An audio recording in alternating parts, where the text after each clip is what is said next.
Goeiedag. Die lentekleure is darm net iets besonders. Ek dink in die lentetyd kry jy 'n groen wat jy nooit enige ander tyd deur die jaar weer kry nie. So vars, helder, pragtige groen.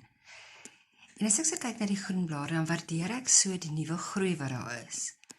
Maar jy weet, dan wonder ek ook baie keer of die bome met hulle standhoudende blare, wat eintlik teen hierdie helder lentegroei so dofgroen vertoon, of hulle baie keer 'n rapsie jaloesie het teenoor hierdie nuwe groen nie.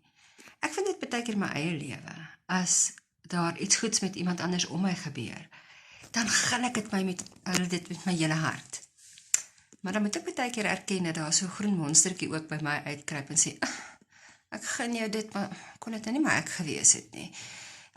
Here, ek sou ook gehou het van hierdie uitkoms. Ek sou ook gehou het van hierdie redding wat hy gee, van hierdie nuwe geleenthede wat hy gee.